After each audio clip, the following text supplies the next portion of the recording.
Bien, bonjour à tous. 12h17, un peu plus tôt que d'habitude, parce que nous avons un invité de marque. On reçoit dans un instant Jean-Luc Mélenchon. Bonjour. Bonjour. Avec lui, plus tard, Mounia, une actrice ancienne mannequin, qui est aussi artiste, Noémie Milne.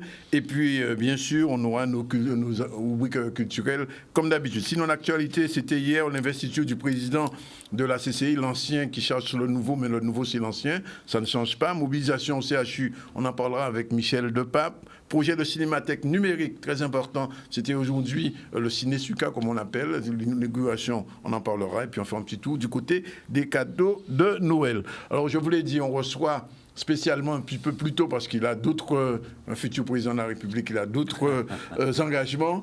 Il est venu à 12h15 avec lui. Jean-Luc Mélenchon, comment on fait qui nouvelle alors? Alors, pardon? Je le dis en créole. Comment allez-vous? Quelles sont les dernières nouvelles? Les dernières nouvelles, là, oui, je suis sous le choc de ma rencontre avec le collectif au CHU. Oui. J'ai appris énormément de choses et je suis bouleversé. Oui. Je n'arrive pas à comprendre comment les autorités de l'État ont pu, de manière aussi délibérée, laisser les choses arriver à ce point où en sont aujourd'hui les Guadeloupéens. Je n'arrive pas à comprendre. Dans ma longue vie de militant, je n'ai jamais vu ça. On en parle tout à l'heure. Vous êtes ici en visite, entre guillemets, présidentielle, donc on va parler de la campagne. J'ai entendu, il y a 2 ou 3 jours, Mme Hidalgo lancer un cri de détresse pour une primaire. Vous n'y avez pas répondu. Mais de l'autre côté, vous essayez de vous rapprocher de Roussel, du PCF. Qu'est-ce qui se passe dans la gauche française aujourd'hui? Je ne sais pas. Et à la vérité, ça ne m'intéresse pas tellement. Parce que tous ces gens s'agitent. Pour moi, c'est pas ça une élection présidentielle en 2021. Hein. C'est-à-dire là, au moment où nous sommes confrontés à une catastrophe sociale, nous sommes confrontés à un changement climatique majeur. Tout ça et à une crise politique épouvantable que vous connaissez ici comme ailleurs. Avec des taux d'abstention immenses. Donc il faut répondre par des mesures, par un programme, et on se doit du respect les uns aux autres. C'est-à-dire qu'il faut arrêter de prendre les gens pour des imbéciles. Ils savent très bien qu'il ne suffit pas de crier union, union pour qu'on ait réglé tous les problèmes. Les problèmes sont des problèmes de programme. Et par conséquent, moi j'ai un programme, je respecte mes concitoyens. Je me dis, je vais en Guadeloupe, je suis allé en Guyane, j'irai en Martinique, parce que par respect. Et oui, je fais campagne et je vous propose des solutions pour sortir notre pays de l'impasse dans laquelle elle est. Si vous en voulez, sachez qu'à mon âge, on n'organise plus une carrière. Hein. J'appliquerai mon programme de A jusqu'à Z. Donc si vous n'en voulez pas, il ne faut pas voter pour moi. Alors, mais si vous en voulez, il faut voter pour moi. Ça veut dire que l'union de la gauche, c'est fini définitivement? Non, on n'en parle plus? Mais dans le futur, quand il y aura une autre situation, bien sûr que l'union de la gauche est nécessaire quand c'est possible, mais pas quand c'est impossible. Vous savez aussi bien que moi que si vous me voyez arriver demain matin sur votre plateau en tenant par le bras Mme Hidalgo, vous direz voilà 2 hypocrites. C'est pas vrai, ils pensent pas la même chose. Pourtant, vous étiez au PS quand même. Hein. Mais 32 ans, pourquoi je l'ai quitté? C'est pas pour y revenir. Hein. Quand j'entends Mme Hidalgo faire applaudir une salle entière en disant je vais sanctuariser la retraite à 62 ans, et qu'une phrase après elle dit le quart des gens les plus pauvres meurent avant, vous ne trouvez pas ça inouï? C'est le mouvement socialiste de François Mitterrand qui a mis la retraite à 60 ans. Maintenant, ils en sont à dire que 62 ans, ça va. Enfin, c'est incroyable. Et le président de la République, lui, propose de les mettre à 65 ans. C'est-à-dire exactement, M. Zemmour aussi, au point où on en était en 1910, quand on a créé les retraites. Et les gens, un peu, là, il faut se réveiller. Qu'est-ce qu'on est en train de faire dans ce pays? Et notre pays est plus pauvre, plus dévasté? Non, il est plus riche que jamais.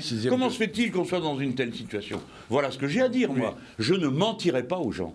Mais je ne ferai pas de compromis sur les idées essentielles qui me paraissent être la cause du peuple. Cela dit, la gauche française aujourd'hui, c'est 24% pour 7 candidats. C'est pas... C'est vraiment... Oui, ça, c'est ce qu'on répète tous les jours. Alors, je trouve que quand même, ça me déçoit de vous, là. Vous ne faites pas trop preuve d'imagination, je trouve. mais c'est la gauche française. Sondage qui dit ça. Je comprends, mais... Je comprends, je vous taquine comme vous le faites avec moi, là. Bon, non, c'est pas vrai, la gauche française, c'est pas 27%, c'est pas vrai, c'est beaucoup plus. Le pays, il est à gauche sur les questions sociales et sur les questions écologiques. il s'est laissé impressionner par le racisme, la xénophobie. Alors ça, oui, ça marche, parce que quand c'est du matin au soir qu'on vous bourre le crâne avec ça, et qu'en plus vous avez une série complète de gens qui disent la même chose, de Zemmour à Madame Pécresse, sur l'aide médicale d'État, sur toutes ces questions, sur chaque fois qu'il s'agit de dire du mal des étrangers, ou des gens de couleur, ou des gens qui n'ont pas la religion qui leur convienne, alors là, mon Dieu, ils sont tous là. Bon, je sais que j'exagère un peu, parce que la droite n'est pas là. Non, mais les Français ne sont pas de droite et d'extrême droite, donc je ne suis pas d'accord. Mais comment expliquer la montée de Zemmour, alors? Attendez, mais d'abord, laissez-moi vous dire une chose. C'est vrai qu'aujourd'hui, nous en sommes au point où nous en sommes. D'ailleurs, on ne sait pas lequel. Personnellement, quand je regarde les sondages, je suis entre 8 et 13, si vous êtes capable de me dire où j'en suis dans les sondages, ça m'aiderait pour faire campagne. La vérité, que notent les sondages? C'est, pour l'instant, une difficulté des gens à dire « je vais m'occuper de l'élection présidentielle et j'ai un avis sur le sujet ». Donc ça, c'est un symptôme de la crise démocratique. Et qui c'est qui est le plus dans cette situation? Ben, les gens du peuple, qui se disent « mais tout ça ne sert à rien, c'est une comédie, c'est tous les mêmes ». C'est la raison pour laquelle plus un sondage vous annonce une haute participation au vote, plus je suis haut dans le sondage. Voilà. Donc l'équation centrale de la politique française, c'est est-ce que le peuple et les quartiers populaires vont voter ou pas? S'ils vont voter, je suis élu. S'ils n'y vont pas, j'ai perdu. Alors, on va parler un peu de la Guadeloupe. Alors, vous avez rencontré tout à l'heure le collectif. Vous savez, la plupart des gens que vous avez rencontrés sont des gens qui pensent que la Guadeloupe est dans une situation coloniale toujours. Qu'est-ce que vous en pensez, vous? Ben, je dois dire qu'ils ont des arguments. Parce que moi, j'aime pas qu'on parle comme ça de la France, parce que, bon, peut-être que je suis un romanesque, un romantique, mais quand j'écoute ce qu'on me dit et que je vois le comportement des dirigeants, je suis atterré. Comment un ministre peut passer ici à peine 24 heures alors qu'il y a une crise majeure, que c'est des gens qui ne sont pas réveillés un matin en colère, ça fait un moment que ça dure, qui présentent des revendications, qui font des propositions, qui analysent une situation objective à laquelle personne ne peut se soustraire. Tout à l'heure, M. Domota m'a mis un argument sur les genoux, j'ai rien à dire contre, il me dit, quand au bout d'un an de campagne pour la vaccination, vous avez 16% des gens qui sont vaccinés, c'est qu'il y a un problème, peut-être que ça vaut la peine d'y réfléchir. C'est lui qui a raison, c'est lui le raisonnable, c'est pas celui qui dit j'en ai rien à fiche, vaccinez-vous quand même. Et si vous vaccinez pas, pouf, vous êtes tous suspendus. Voilà. Je me suis demandé pourquoi vous étiez si méfiant. Parce que, bon, on vous a expliqué. Ah oui, mais attendez, on m'a expliqué très bien. J'avais compris d'abord à cause de l'histoire ancienne. Moi, je suis vacciné. Je me suis raisonné, je me suis dit, bon, je diminue les risques, et puis comme je suis un homme public, j'arrête pas d'être partout, de tirer des mains de tous les côtés. Bon. Mais je me suis dit, mais pourquoi eux, ils n'ont pas le même raisonnement que moi? Alors on m'a dit, mais tu comprends, l'État, il nous a toujours menti.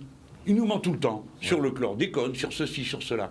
Et tout à l'heure, alors je me suis dit, bon, il y a une méfiance. Mais tout à l'heure, un médecin et plusieurs médecins libéraux, donc on ne peut pas dire c'est des fonctionnaires de je ne sais pas quoi, m'ont expliqué le rapport qu'il y avait entre la contamination au chlordécone actuelle de la population et les risques que pouvaient comporter des inflammations nouvelles, qu'elles soient injectées ou pas. Je ne suis pas virologue. Il n'y a pas eu justement... Mais c'est ça que j'ai envie de dire.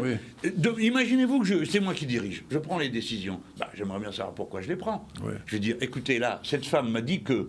Qu'est-ce que vous me répondez? Personne n'a rien à me répondre, il n'y a pas eu d'études. Comment ça se fait?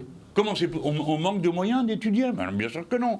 Donc il y a en quelque sorte une volonté délibérée de l'État, le gouvernement, qui considèrent que tout ça, ce sont des populations folkloriques sur lesquelles on a un regard extrêmement paternaliste, on infantilise tout le monde par des arguments à la chicotte, là, et puis on essaye de faire peur à tout le monde pour contraindre les gens à faire des choses qu'ils n'ont pas. Ça, c'est pas un traitement démocratique, c'est pourquoi je réponds à votre remarque. L'obligation vaccinale, il y a le pass sanitaire qui ne sert à rien ici. Mais pas qu'ici, le pass sanitaire ne sert à rien nulle part, pour une raison très simple, que je veux exposer aux gens, y compris ceux qui sont vaccinés comme moi. Le pass sanitaire vous fait croire que vous êtes en sécurité. Mais une personne vaccinée comme moi peut transporter des microbes, et je peux contaminer tous les autres. Sauf que, comme on dit, vous avez le pass sanitaire, M. Mélenchon, je vous en prie, vous pouvez enlever le masque, vous pouvez vous asseoir, venez. C'est comme si la fête peut reprendre. Non.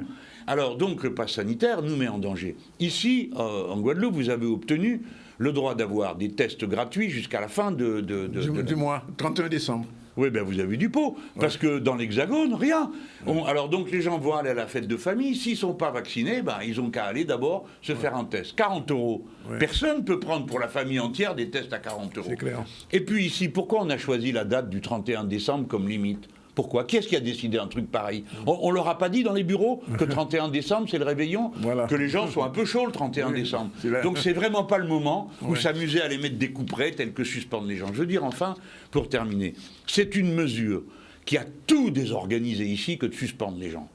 Dans le privé comme dans le public. Le résultat n'est pas que... Il y a près de 3000 personnes qui sont suspendues. Mais vous vous rendez compte du point où on en est? Ça veut dire que la situation sanitaire... Et des médecins, en plus. Mais oui, j'ai vu, un docteur. Oui. La situation sanitaire est pire après qu'avant. Oui. Et même si vous décidiez, je ne sais pas pour quelle raison, tout d'un coup tous, d'aller vous vacciner, vous précipitez, on n'arriverait pas à le faire, 2, on n'arriverait pas à le faire à temps. C'est-à-dire avant la date du 31 décembre, qui est la date de suspension des récalcitrants. Tout ça est géré en dépit du bon sens. Jean-Luc Mélenchon, j'ai vu que vous avez utilisé, vous le disiez, Édouard Glissant, c'est bien, pour la créolisation par rapport à Zemmour. Mais sur la question du créole, je ne suis pas d'accord avec vous, parce que votre député, comment il s'appelle, Lachaud, il a fait une intervention, je vais vous montrer d'ailleurs, on va regarder un petit peu cette vidéo, et sur l'utilisation des langues régionales. Bien que nous, on ne pense pas que le créole soit une langue régionale, mais on regarde quand même. Alors il faudrait savoir.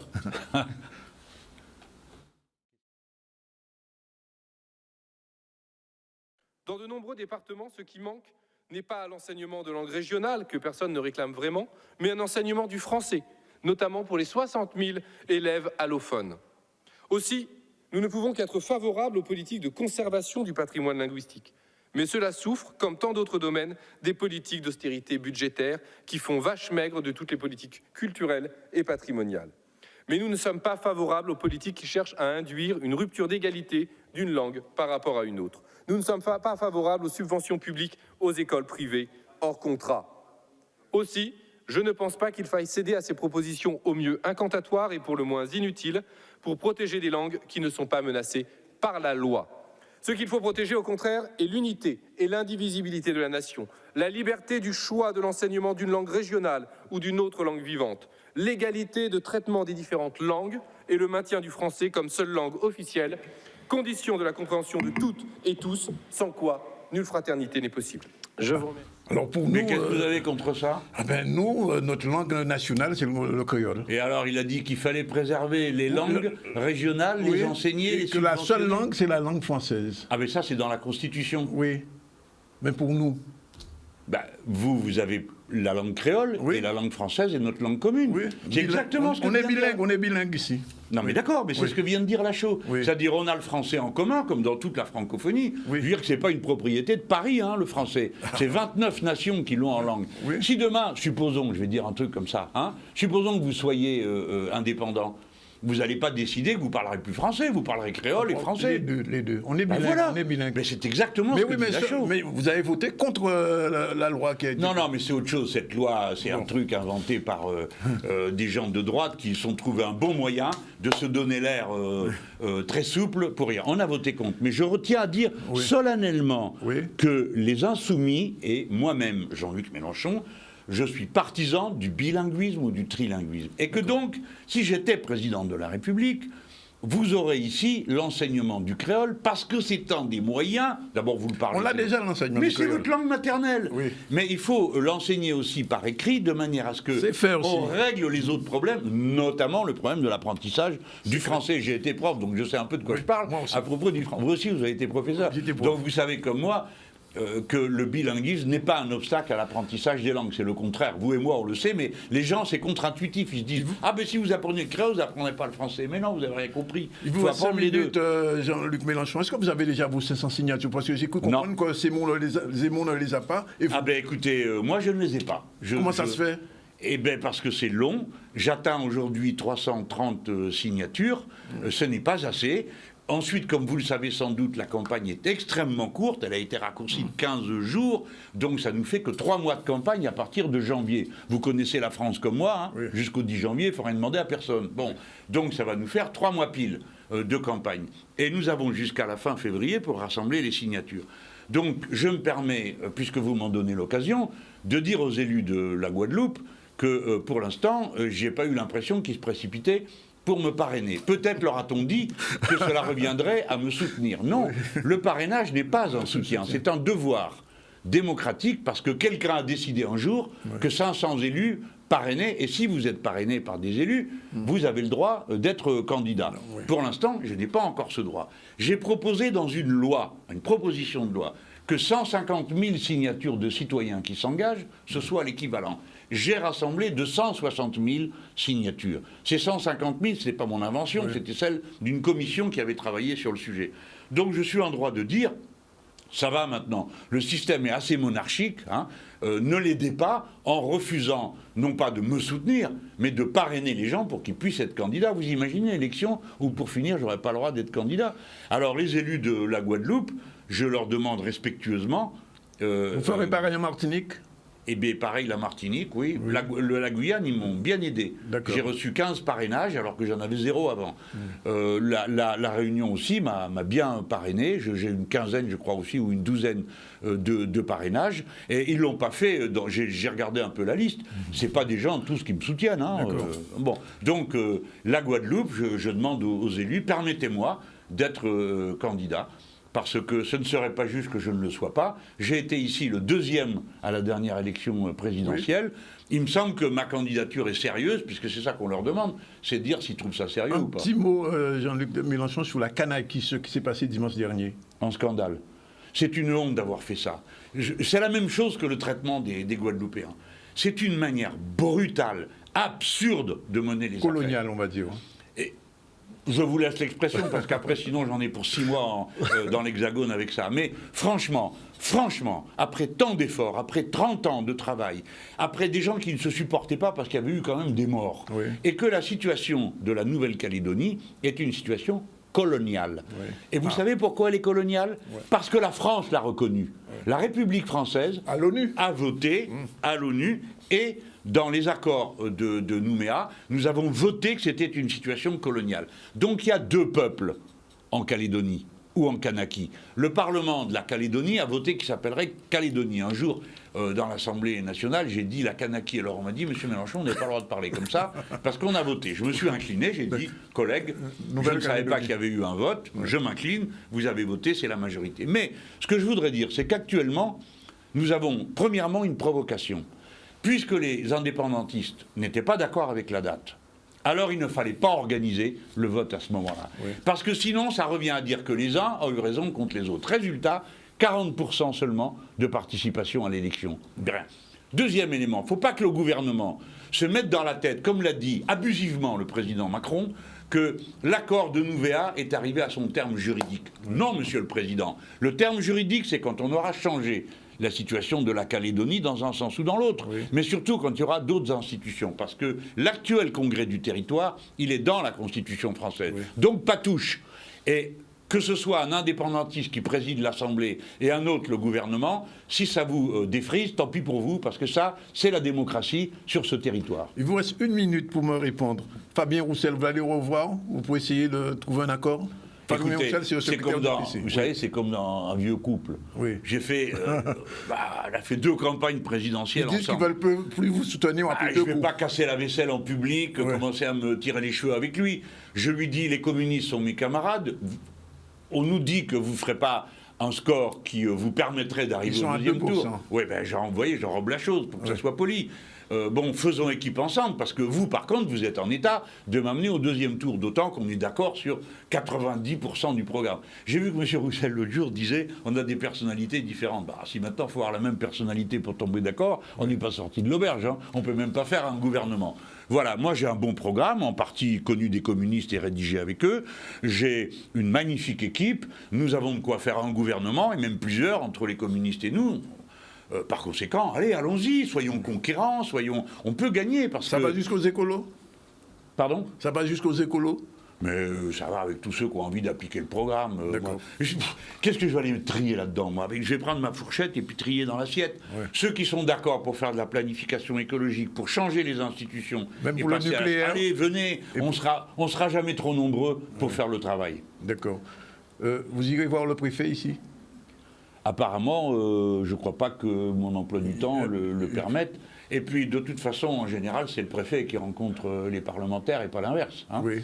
Bon, j'aurais bien aimé voir quelques élus, mais là non plus, c'est pas précipité opportunément. Merci en tout cas d'être venu en direct dans le ZCL et puis bonne Mais on m'a chance à dit que votre campagne. c'était l'endroit où être sur votre plateau. Enfin, Pour être entendu. je ne sais pas. Enfin, en tout cas, merci d'être venu. Voilà, on passe à l'information tout de suite. L'investiture hier de Patrick Vial-Collet, le nouveau et ancien président de la CCI. Reportage Nicolas Thion, regarde. L'élection, c'était avant. On a gagné les 44 membres. C'était une élection très dynamique, très difficile, avec des fois des petits dérapages. Mais pour moi, l'élection est derrière nous. C'est une belle victoire, mais la vraie victoire, et celle qu'on doit engager, c'est la victoire du pays. J'ai sillonné le pays comme peut-être aucun de mes prédécesseurs ne l'a jamais fait. J'ai discuté avec les entreprises. Et puis, nous avons mené, au-delà de cette campagne de terrain, les gens ont compris que lorsque vous êtes en situation de difficulté, lorsque finalement tout le monde a un peu peur de ce qui peut se passer le lendemain, il y a une confiance au président qui est déjà là et qui a pris les manettes et qui sait comment faire pour tenir le bateau. Et donc, je pense que c'était pas le moment de changer de président. Et c'est probablement ce qui nous a permis d'avoir les 44 sièges. Franchement, j'en espérais pas autant, mais je n'ai jamais douté de notre victoire. On vit une période qui est extrêmement compliquée. Il ne s'agit même pas de dire est-ce qu'il y aura du changement. Ce qu'il faut maintenant, c'est faire en sorte que le plus grand nombre d'entreprises survivent. Je ne sais pas si vous vous rendez compte, on va rentrer en 2022, on devra rembourser nos prêts. Ça veut dire des investissements, on a emprunté les recettes. Quand on emprunte, normalement, c'est pour faire un investissement qui va faire du chiffre d'affaires. Là, on a emprunté des recettes, il n'y a pas de chiffre d'affaires. Donc, toutes les entreprises sont en grande difficulté. Et ce qu'on veut essayer de faire, c'est trouver avec l'État le moyen de sauver le maximum d'entreprises. Parce que si on ne le fait pas, ça va être, comme on dit, l'effondrement de notre économie. Ce qui veut dire que nous allons perdre des salaires, nous allons perdre des employés. Et ces employés, ce sont nos consommateurs. Et c'est là qu'on peut avoir peur. C'est ce qu'on appelle plus généralement la déflation. C'est ce qu'on appelle, à un moment donné, quand tout le monde attend pour consommer parce que c'est pas le bon moment. Et le mot que j'aime pas, mais je vais vous le lâcher, c'est ce qu'on appelle, en règle générale, dans nos économies, la récession. Il ne faut pas que nous rentrions en Guadeloupe en récession, parce que si c'est ça, on va perdre énormément d'emplois.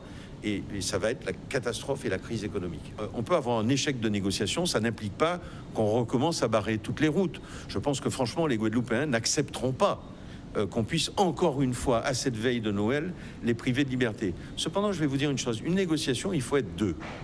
Il faut vouloir sortir de la crise. Or, je constate qu'il y a un certain nombre de préalables qui ne me semblent pas être de nature à vouloir sortir de cette crise. Il faudra qu'à un moment donné, les masques tombent et qu'on puisse dire « nous voulons sortir de cette crise » et donc que chacun puisse négocier en sérénité et non pas trouver chaque fois un moment pour dire on injurie les élus, si j'ai bien compris. Moi, j'y étais pas, mais j'ai cru comprendre que la négociation était difficile. Et je salue le courage des élus parce que ça doit pas être facile que de négocier dans ces circonstances-là. Ils y croient, ils pensent qu'on peut sortir par le haut. J'ai envie de dire, chiche, on essaiera, on y croit aussi. Voilà, il est 12h40, la suite du ZCL dans un instant après la première pause. On va se retrouver pour nos prochains invités. À tout de suite. Voilà, il est 12h46, retour sur le plateau du ZCL News. On continue l'information avec cette mobilisation CHU et c'est Michel Depape qui était sous place. Ni en majorité des camarades qui lisent des fiches de paie à zéro, d'accord? Et c'est pour ça qu'elle nous a dit que la situation là est vraiment très grave et très préoccupante, puisqu'on peut imaginer un moment d'enfant qui n'est timoun, qui tout seul qui a levé timounaï, jode là, tout simplement parce qu'il refusé de prendre un piqui, il pas bail, il est suspendu et il pas ni salaire. Donc ça véritablement très violent. Et là on regarde que hier avec collectif là, ça était important pour nous d'exposer les faits, avec les chiffres, démontrer justement les élus en Guadeloupe à qui point la situation là préoccupante, il ne pas même prendre temps cisé et d'écouter Kanouni a dit. Du fait que ce salaire-là pas payé au mois de novembre, nous avons trouvé nous aussi dans une situation médicale qui est compliquée parce que les mutuelles non plus pas payées parce qu'on l'a mutuelle prélevée directement sur les salaires et les mutuelles qui pas prélevées sur les salaires, c'est compte en banque à agent là, qui fait que nous pas ni couverture sociale, nous pas ni mutuelle pour que ça soigne nous, soigner famille nous, qui fait que loi M. Véran va mettre nous à dans précarité qui est beaucoup plus importante que ça monde qui a pensé au-delà du salaire, nous pas ni accès aux soins encore ni famille nous ni nous. Donc la Guadeloupe a trouvé donc gros difficulté, pas ni cardiologue. Déjà pour nous rendez-vous un cardiologue avant, c'était 6 mois à 1 an. Et à la présent que nos paquets de médecins, dentistes, tout le monde qui est suspendu, ça a on voit une catastrophe en Guadeloupe. La situation est vraiment très grave parce que là nous avons parlé des salariés qui n'ont pas ni salaire, c'est vrai, et ils ont en lot, mais ni aussi les gens qui sont dans les professions libérales. D'accord, qui ça dangereux qui pour eux, situation là préoccupante qui pour eux, qui interdit d'exercer et pourtant ils ont des charges qu'ils ont continuer à payer, qu'ils ne peuvent pas payer, mais qui pour population là parce que on nous imaginer une minute l'ensemble des Guadeloupéens que ces gens là ça qu'a occupé d'eux tous les jours. Vieux moun con jeune moun et c'est celle moun le plus souvent les vieux moun qui cavraient pendant la journée. Il y a un infirmière qui a dit moi comme ça c'est lui qui a ouvert porte à patient les matins qui vient dire bonjour, qui fait soin et qui parti et c'est celle moun qui est vrai dans toute journée là. Ça triste de vrai que nous ni effectivement des élus là qui casent comme ça que tout simplement a pas compétence à yo. Ça a relevé de compétence à l'État et on a refusé d'écouter. Alors on a dit qu'il faut nous arrêter de faire géant dans le pays là ça, moun qui prend gaz, moun qui souffert et c'est pour ça que mobilisation là nous que continuer à aller jusqu'au bout parce que là nous avons les salariés, mais nous imaginons les familles qui n'y derrière. Et tous les jeunes justement qui directement rattachés à la situation là ça. Non, situation là grave, très très grave. Voilà, 12h49, on va recevoir Mounia. Voilà, le mercredi, c'est le jour de la culture dans le ZCL News. On a la culture selon Martine, le Focus Art. Et justement, on va recevoir une artiste, mais pas que. Bonjour Mounia. Bonjour, ravi d'être là. Merci d'être avec nous. 2 petits mots quand même avant de parler de l'exposition. Vous avez une belle carrière de mannequin, de chanteuse, etc. Alors, bien sûr, de mannequin chez Yves Saint Laurent, mannequin vedette de la maison Saint Laurent. Ça a duré combien de temps? Durant 17 ans. 17 ans quand même. Voilà. Et juste avant sa mort, justement, il m'avait encore rappelé pour participer à une très grande collection sur Paris. Et c'était son départ, justement, dans la mode. Et il quittait la haute couture. Et j'étais conviée. Donc, c'est une maison qui m'a énormément apporté dans ma vie artistique. Oui. Et parce que grâce à ce grand monsieur qui est Yves Saint Laurent et Pierre Berger, bien sûr. Aussi, oui, bien sûr. Vous êtes très proche. Le financier et le proche. Oui, c'est le moins qu'on puisse dire. Voilà, c'est grâce à eux, c'est vraiment qui m'ont permis d'évoluer dans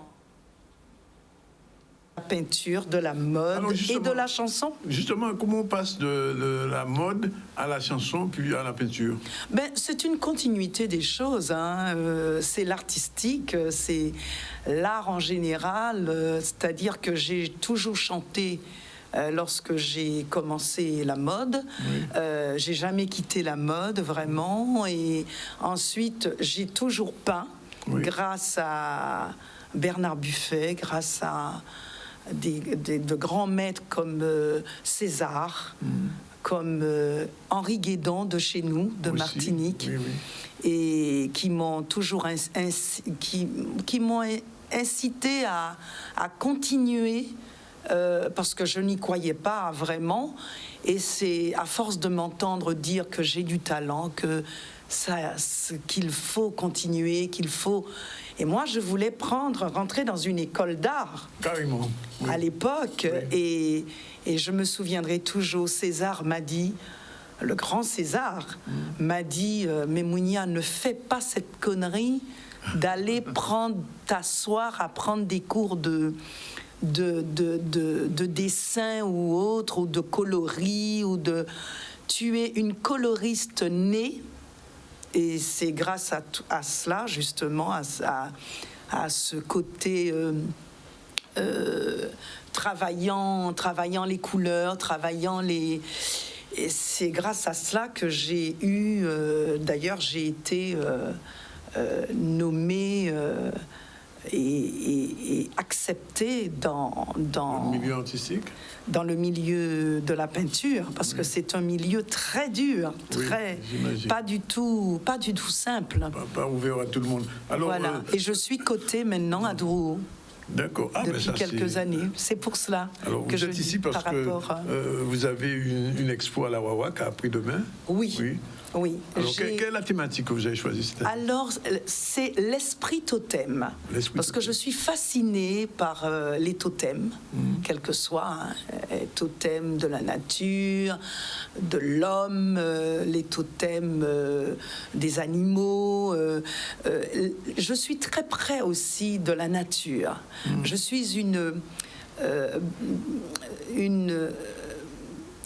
j'observe beaucoup autour de moi et je peins la nuit.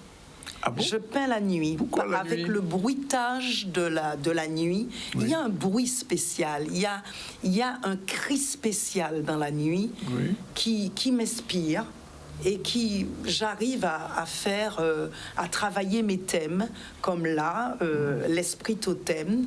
Eh bien, vous verrez, ça parle de l'homme, ça parle des animaux, ça parle de la vie et de tout ce qu'on perçoit autour de soi.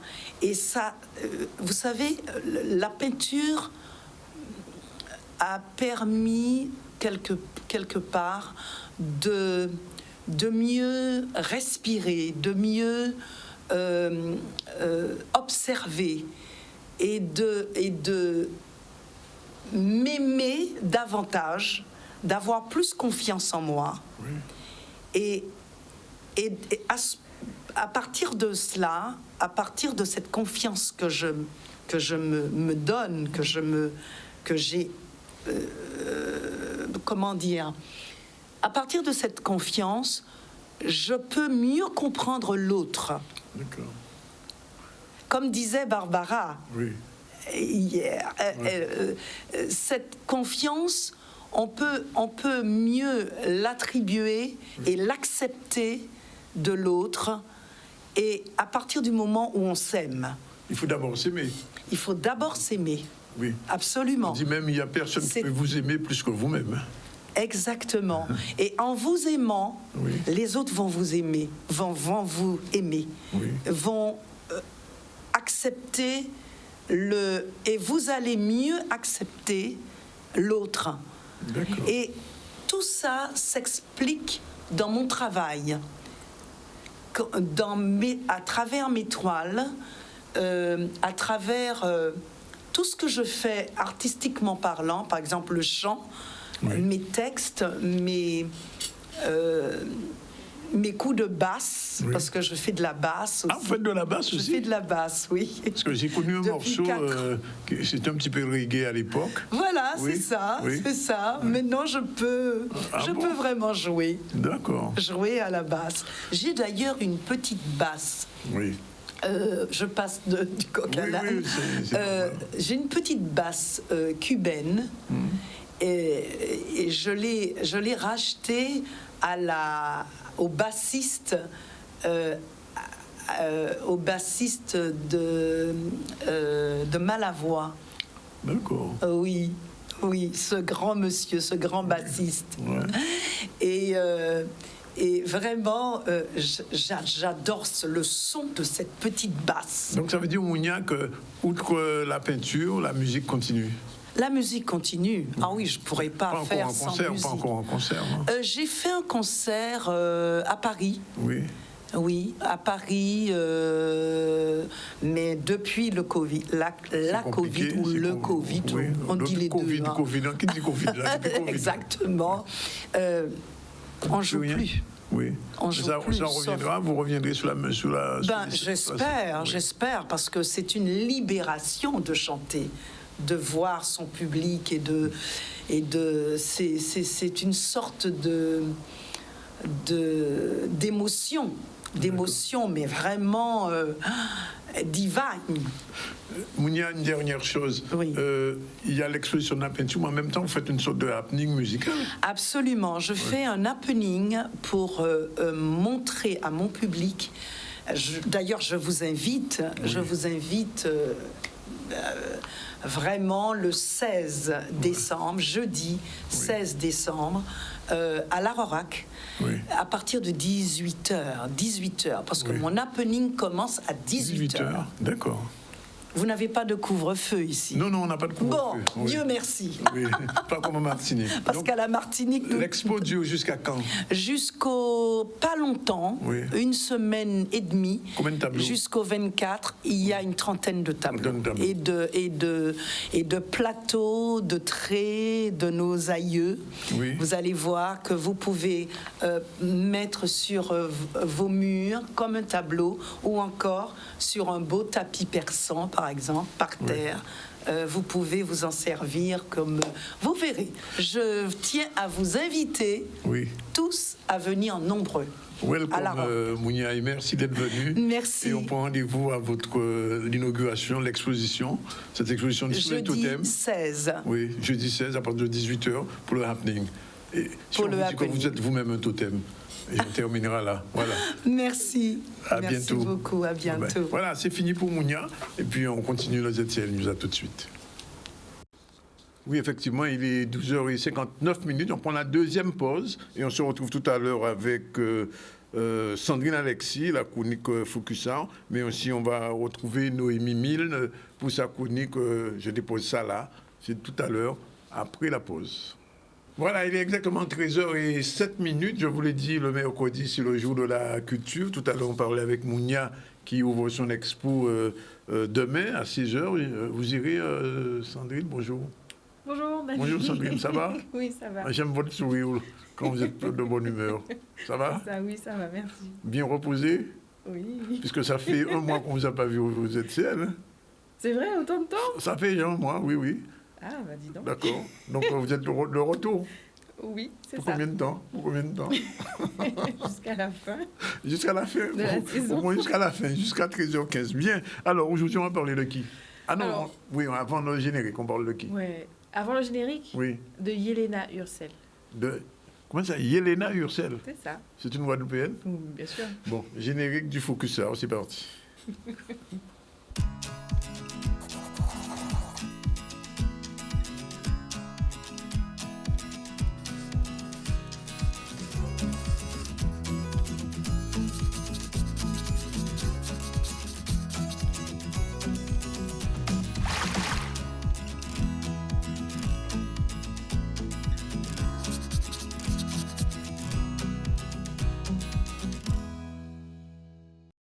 Oui, alors, Sandrine, Yelena. Oui, voilà. Donc aujourd'hui, on va parler de Yelena Ursel. Donc je suppose que vous ne la connaissez pas. Non, je ne la connais pas. Je vais la découvrir. Voilà. Donc c'est une jeune artiste plasticienne qui a de multiples talents. Donc ah bon? J'ai l'habitude de rencontrer des artistes qui ont beaucoup de talent que vous?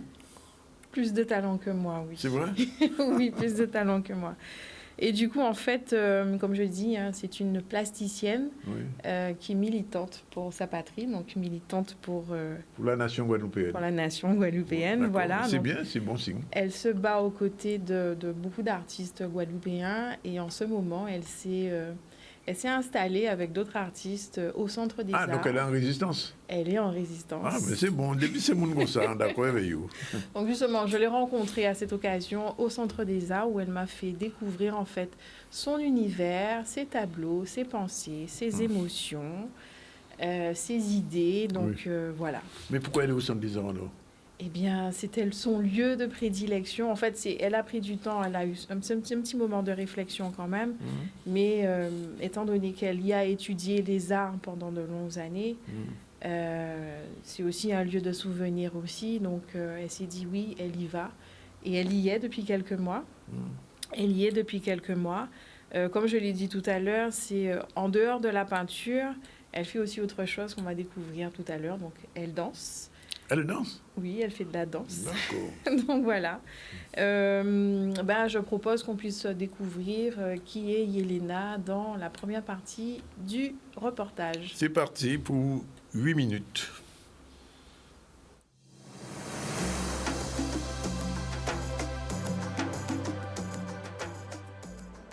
Pour moi, en tant que résistante et en tant que Guadeloupéenne, mais militante et puis fière de son pays et de sa patrie, entre guillemets.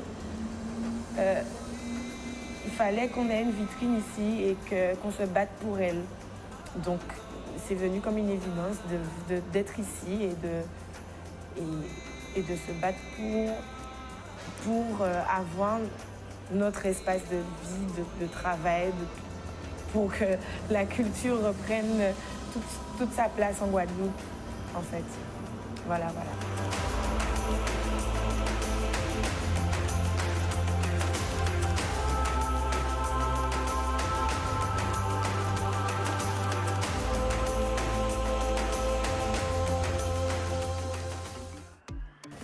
C'est un arbre de vie avec une croix donc. Donc la croix, c'est une croix de vie. C'est une matrice entre guillemets. Donc, comme je le dis, on revient un peu à nos bases, à nos souches, pour pouvoir savoir qui on est et aller plus loin dans qui nous sommes en fait, voilà, tout simplement. Là, j'ai eu l'intuition de faire cette forme. Et quand je me suis arrêtée, parce que j'ai vu que ça ressemblait à des yeux, je les ai dessinés. Quand je les ai faits, je me suis dit, mais il faut que je m'arrête là. Puisqu'en fait, c'est un regard qui parle pour tous, qui ne doit pas forcément sortir de moi, mais qui doit être bienveillant, en fait, comme un esprit qui veille sur nous. C'est plus dans ce sens-là qu'ils ont apparu.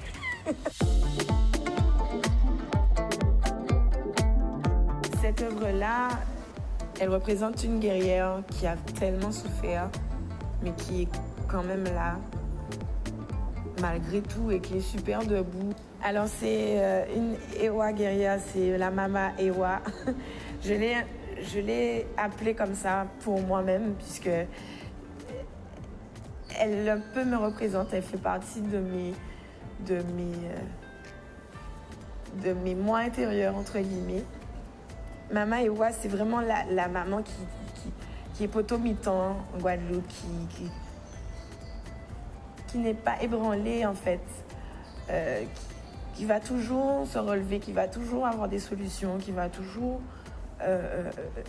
avoir ce bord de tête très fier, vous la voyez, et qui vit quoi, qui vit. J'ai toujours été appelée l'artiste, mais ce mot semblait un petit peu brutal, enfin malveillant, dans un sens où c'était péjoratif, quoi. Mais moi, justement, j'en fais une force, parce que c'est un pouvoir que j'ai que les autres n'ont pas, au final.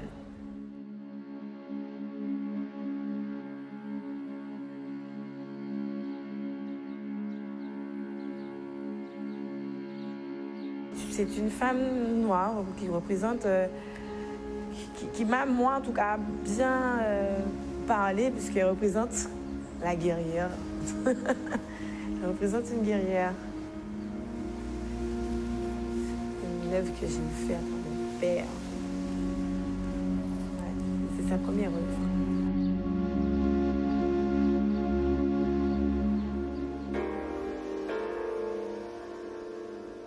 Alors elle, je l'ai faite en pleine période de LKP.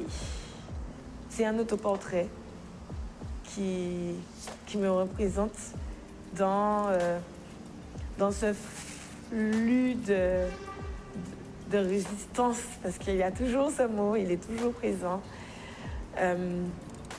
Là, on commence à partir sur du figuratif, mais quand même de l'abstrait. Puisque là, je commence à me découvrir en tant que peintre. Le pays a besoin de lumière, a besoin d'amour, malgré le sang versé, malgré tous ces déboires, toutes ces altercations. On a besoin de lumière, on a besoin d'amour, et on a surtout besoin de se rattacher à ce qui nous entoure, à notre nature, entre guillemets.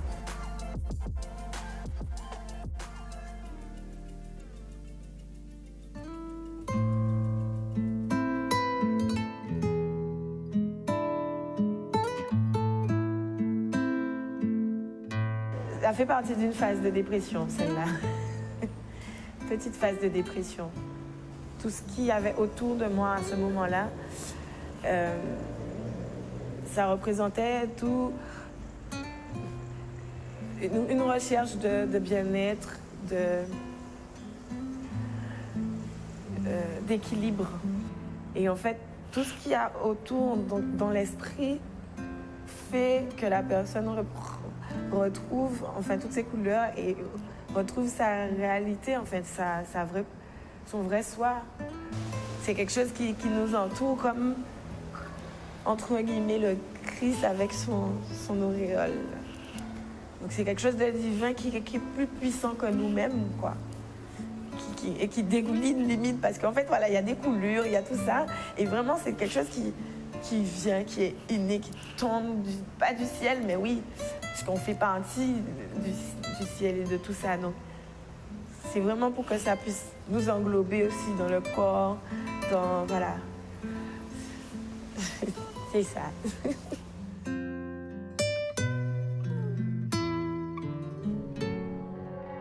C'est encore moi, c'est un bassin, c'est vraiment là où sort cette matrice, là où sort cette énergie divine, entre guillemets. Au milieu du bassin, il y a une couronne. Je viens de la repérer. Et effectivement, c'est la couronne qui représente toute cette royauté, toute cette confiance en soi, cet accomplissement de soi où on dit on est maître de soi, on est son propre roi, on est sa propre reine. Voilà, c'est moi maintenant. Dans toute cette combativité, mais aussi dans toute cette douceur, dans toute cette acceptation de soi, de l'autre. Ouais. Parce que l'autre a été, entre guillemets, le déclencheur de la recherche de qui je suis, puisque l'autre te dit tout le temps « tu es une artiste ». Mais avec ce dédain, limite, quand il te dit ça à l'époque, on te dit ça, mais c'est limite, t'as raté ta vie, toi. Enfin, tu es une artiste, ben voilà, quoi. Tu n'apporteras rien de plus. Moi, je le prenais, je le vivais comme ça. Tu n'apporteras rien de plus à la société. Alors que non.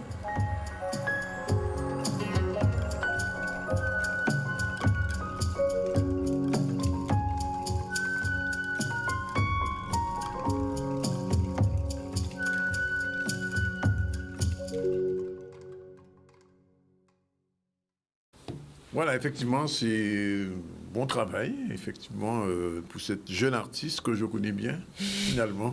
Je l'ai reconnue. Mais non, je la connaissais, mais maintenant, je l'ai reconnue. Et donc, Sandrine, tu disais qu'elle fait de la peinture, mais pas que. Non, justement, pas que. Donc, comme je disais, elle a de multiples talents. Donc, en plus de la peinture, elle fait de la danse, mais aussi du maquillage. Et c'est ce qu'on va découvrir là. Un petit bonus. Je peux aller me faire maquiller près d'elle? Évidemment, même transformer complètement. Ah ouais, mais ça me manque, j'irai bientôt, d'accord. Donc, je pense qu'elle va... elle sera d'accord. Elle va me moufraser complètement. Exactement. Bon, mais c'est pas grave. Yelena, on prend mot pour moufraser moins pour faire qui vient faire émission, pas de problème. Alors. Donc, on va découvrir justement son talent de maquilleuse, surtout en effets spéciaux. Voilà, ça, je ne l'ai pas dit, mais elle travaille pour le cinéma. Ah, elle fait aussi du cinéma. Exactement. Donc, voilà. Mais il faut l'inviter sur le plateau du ZCL en direct un de ces jours. Bien sûr. On va faire quelque chose avec elle. Je propose qu'on puisse regarder en images ce qu'on a préparé et un petit délire qu'on a fait à la fin. D'accord.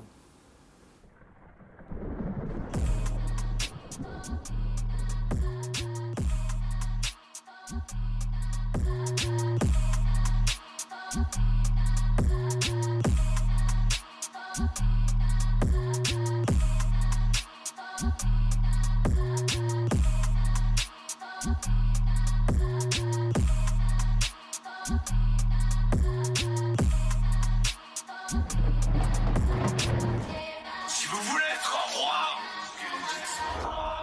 vous devez me tuer. Qui peut être roi?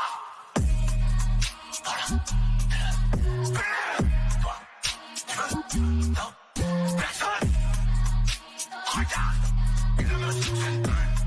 Quels sont de droit, abandonne son peuple. Voilà, fais-le. Toi, tu veux? Non, personne. Fais-le. Qui peut être roi? J'adore. Aïe, aïe, aïe.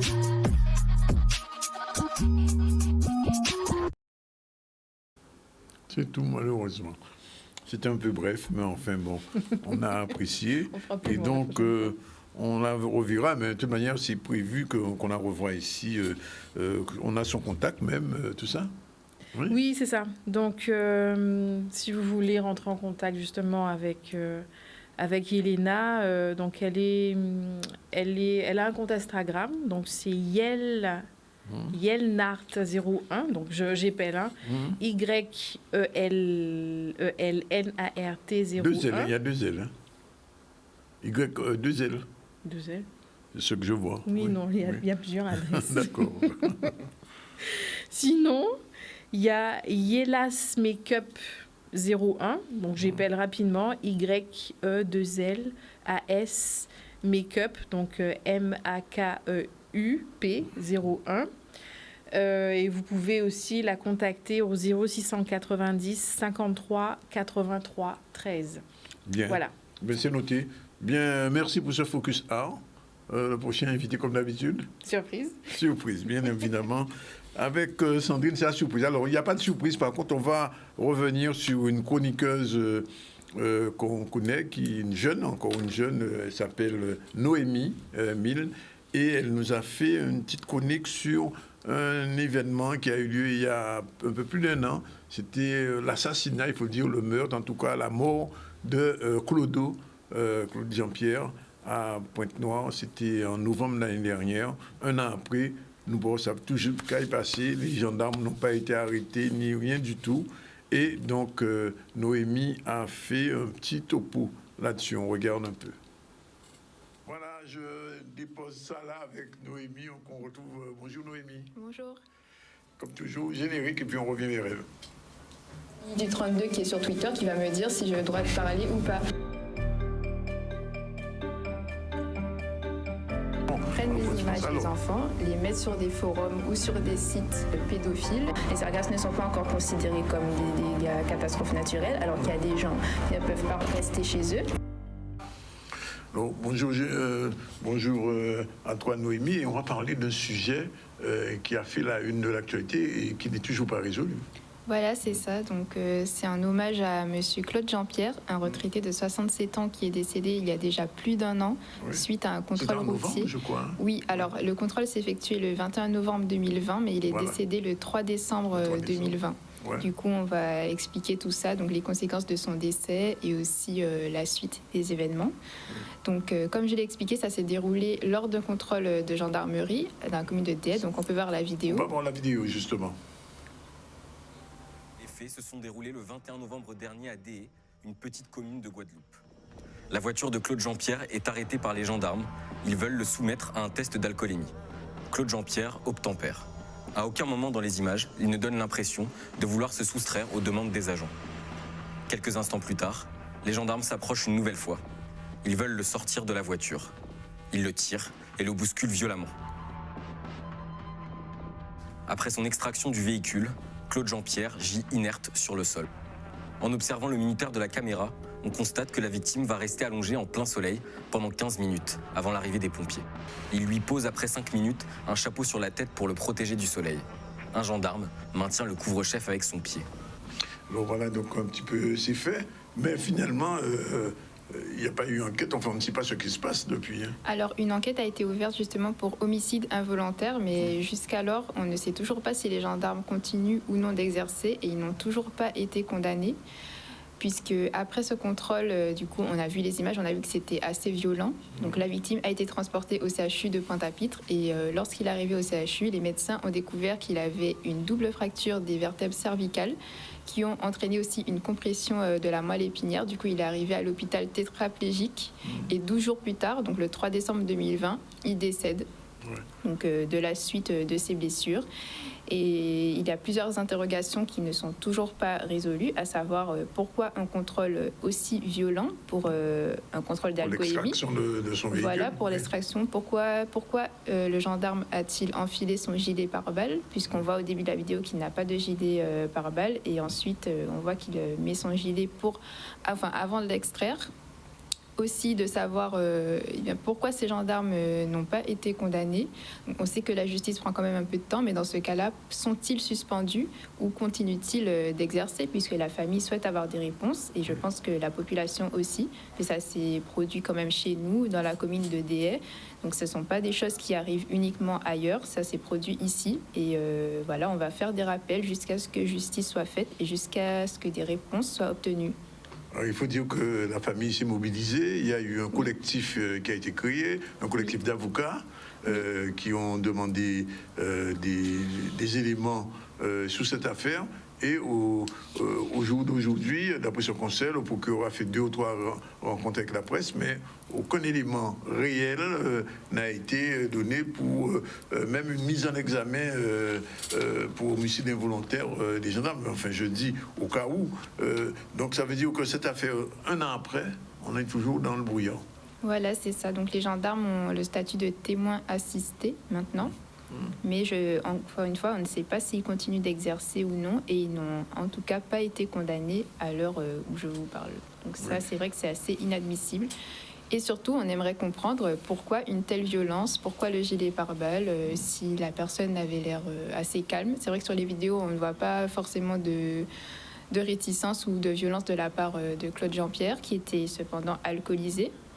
Donc les gendarmes ont expliqué qu'ils l'ont extrait du véhicule pour pouvoir l'emmener à la brigade et pour ne pas qu'il reprenne le volant, mais ça ne justifie pas justement des gestes. Il n'y a aucune réaction violente de la part de Jean-Pierre. En tout cas, sur les vidéos qu'on a vues, on ne voit pas de violence de la part de la victime. Je ne vais pas faire le parallèle incongru, mais enfin, ça rappelle quand même une autre affaire aux États-Unis à peu près la même période. C'est ça, la même année, la même période. Donc c'est à se poser des questions. Oui. Alors, on ne va pas trop faire de conclusions hâtives. On ne va pas faire trop de conclusions là-dessus, mais enfin, il est vrai que cette affaire-là n'est pas passée inaperçue. Et ce qui se passe, c'est que, d'une manière générale, en Guadeloupe et même en Martinique, quand il y a des affaires entre un citoyen et les gendarmes, l'affaire traîne en longueur et on n'a jamais les résultats. Et je peux même rappeler pour d'autres affaires beaucoup plus anciennes. En mai 67, il y a eu en Guadeloupe plusieurs dizaines de tués lors des émeutes de Pointe-à-Pitre. Au jour d'aujourd'hui, personne n'a été condamné. Il y a eu l'affaire Salin, ce jeune Guadeloupéen qui a été tué par un gendarme aussi il y a quelques années, c'était en 83 si je m'abuse. Là aussi, personne n'a été condamné. Au contraire, le gendarme qui avait même tiré sur ce jeune étudiant qui rentrait chez lui a même été décoré plusieurs années après. C'est dire que dans notre pays, en Guadeloupe, en Martinique et ce que j'appelle les colonies, c'est vrai que la justice, on a l'impression qu'elle a 2 vitesses. Voilà. Voilà, Noémie, c'était normal qu'on fasse un petit focus sur cette affaire Jean-Pierre, puisqu'on a pratiquement dans une année après. Voilà. Une année après. Et le dossier est toujours vide. Et donc, je pensais qu'il fallait déposer ça là. Voilà. Voilà, exactement. Et soutien à la famille et courage. Voilà. Alors, on se retrouve bientôt, Noémie, quand même. Oui, parce que il y aura le mardi, pratiquement dans les quinzaines, une petite rubrique comme ça, sociétale. Et je pense qu'il y a beaucoup de sujets qui vont être évoqués à l'occasion. Voilà. Ok, c'est fini merci. Pour aujourd'hui. Bye bye. Merci, Noémie. Voilà, c'était donc Noémie Milne, notre plus jeune chroniqueuse du ZCL, très brillante, qu'on retrouvera bientôt. Il est 13h30, deuxième et dernière pause, et après on va développer les 2 sujets restants, c'est-à-dire le projet de cinémathèque numérique, Sinuca comme on l'appelle. On retrouvera Maxime Morel. Mais avant, je voulais donner une information très importante. Si vous voulez améliorer vos compétences en anglais, avec la formation anglais professionnel TOEIC, entièrement financée par le Pôle emploi, gratuit ou pas, payé à rien, c'est important. La formation débute le 27 décembre, bien sûr, ça va durer 70 heures. pour les gens qui sont demandeurs d'emploi. Objectif de l'action, reviser les bases en anglais, favoriser l'expression orale, c'est-à-dire que you are going to learn how to improve your English, c'est comme on dit, donner les clés nécessaires pour être à l'aise dans un environnement professionnel. Le nombre de places est limité. Il faut s'inscrire au plus vite. Je vous donne le numéro, notez 0690 73 51 17. Je le répète, 0690, c'est un portable, 73 51 17. Il y a un deuxième portable, 0690 15 65 66. Alors je répète, c'est une formation pour utiliser l'anglais, pour mieux parler l'anglais, une formation professionnelle. Et si vous êtes demandeur d'emploi, ça vous intéresse, c'est gratuit, 100%. C'est le Pôle emploi pour faire gratuitement. Profitez, il y a un mail info@nextlevelgroup.fr et vous pouvez vous inscrire à cette formation de 70 heures, totalement en autonomie et 100% financé par le Pôle emploi. Et il y a même des cours en ligne ou en présentiel. Alors, portez manœuvre. If you want to improve your English, to speak some English, and to be very, very performant in English. Okay? You get it? Fine. 13h31, Martine arrive. Dans un instant, on sera avec elle.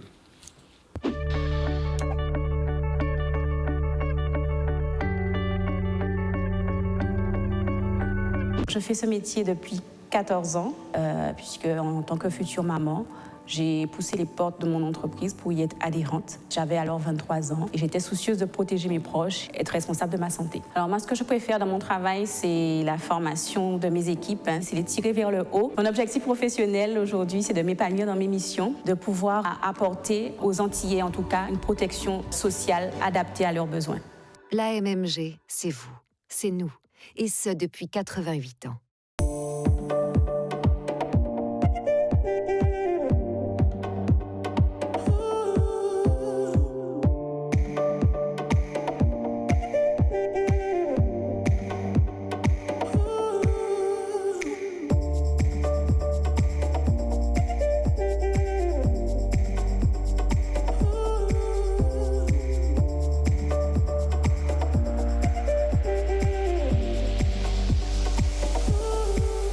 C'est pour moi important que je puisse souscrire à une mutuelle antillo-guyanaise avec des acteurs locaux.